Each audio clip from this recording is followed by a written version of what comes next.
I think that to a lot of Westerners, the defining moment of our age, sort of the Kennedy assassination or the Pearl Harbor of our age, was of course the attack on the Twin Towers on the 11th of September 2001. I'm a Canadian, but even it was a horrific shock to us that this had happened, even though it wasn't directed against Canada.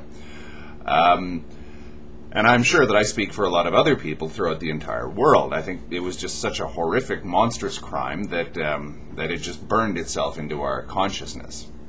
And I think that the effects of 2001, September the 11th, are still with us very much to this day. One thing that I think is kind of unsaid here often is the fact that to many people, myself included, I must confess, the most disturbing images of all were not the images of the people being obliterated in the attack, or even the mad hatred that drove on the suicide attackers, but the images that were subsequently broadcast from East Jerusalem or the West Bank of Palestinians, Arabs, celebrating, wildly ecstatic about this event that had horrified most of the rest of the world. And I think that the image of the people playing wedding music and cheering and laughing, clapping their hands, and generally celebrating, passing out sweets as a result of this atrocity is burned deeply into our consciousness and in our view of the Arabs. On a subconscious level, I think. I'm not trying to play psychologist, but I think that a lot of people, deep down, they believe that Arabs are violent, devious, cruel people. And I wonder if this actually is an accurate view of them, or is this just a subconscious fear that the Arabs represent not just death itself, but violent, sudden death, which of course Hobbes said is our real fear, is sudden, violent, unpredictable death. 9/11.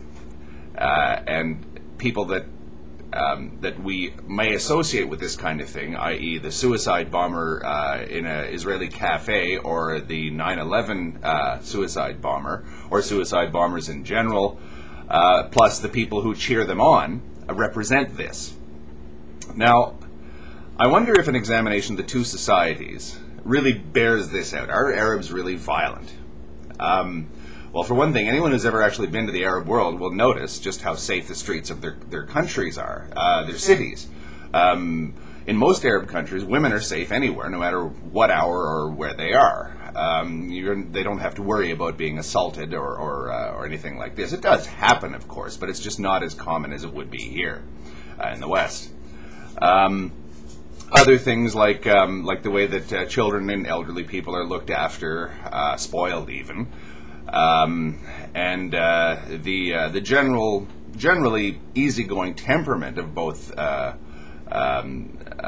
Arabs and Middle Eastern people in general. Now, this kind of flies in the face of what one normally sees if you see an Arab losing his temper. But he might start to yell, but he's not going to hit anybody. He'll just storm off in a huff, cursing under his breath.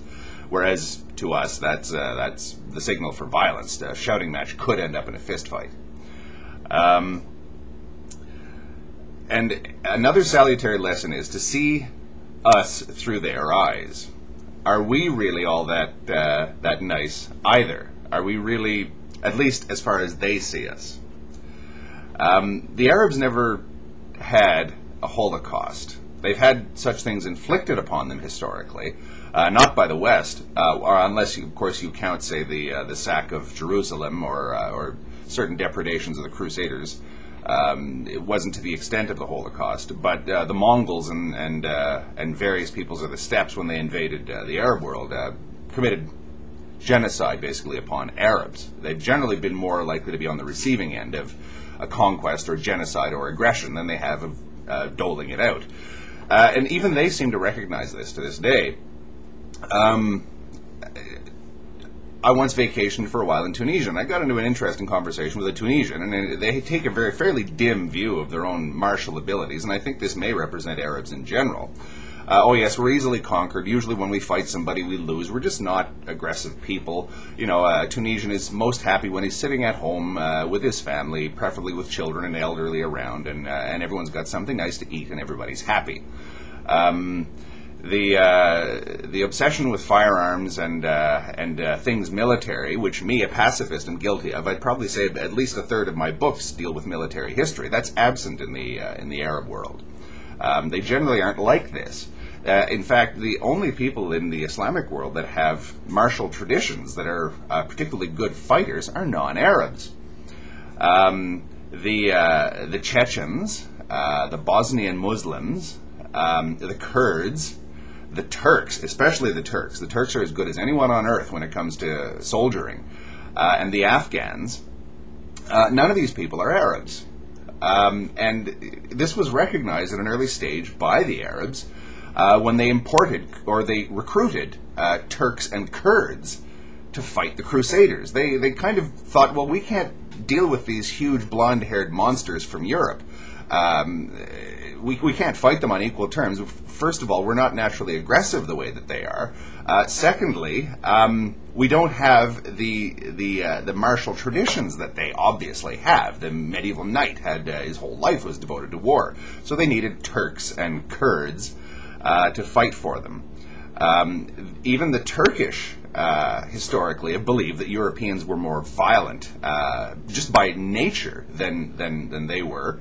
To the extent that the Yeniçeri, the legendary Janissaries, the elite shock troops of the Turkish, the Ottoman sultans, were always recruited in Christian Europe. It was a slave tax of Christian children.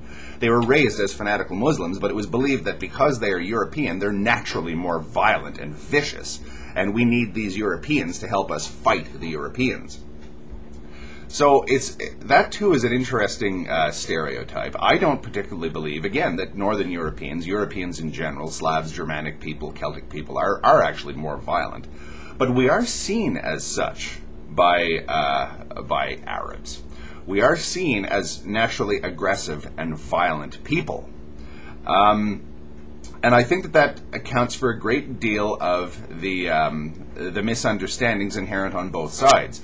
It goes without saying that there's plenty of people here in the West, crudely speaking, that believe that Arabs are inherently violent. Again, that business of the Palestinians celebrating 9/11, I think, is a much more seminal image in our minds than we would like to think it is. In other words, there is an element of subconscious racism there. Not even just racism, but Arabophobia. In other words, fear of what the Arabs wish to do to us, should we fall to their mercies.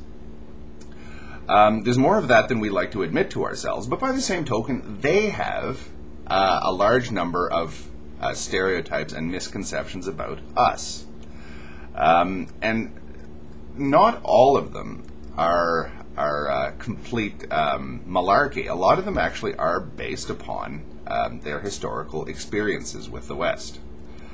If we want to understand each other, if we want to make sure that the sort of smoldering resentment that now exists between the two worlds, the Arab and the Western world, doesn't erupt into an out-and-out shooting war, I think that it's a very good idea for us to at least always bear in mind the fact that the other guy kind of has a little bit of a chip on his shoulder about you as well. Thank you.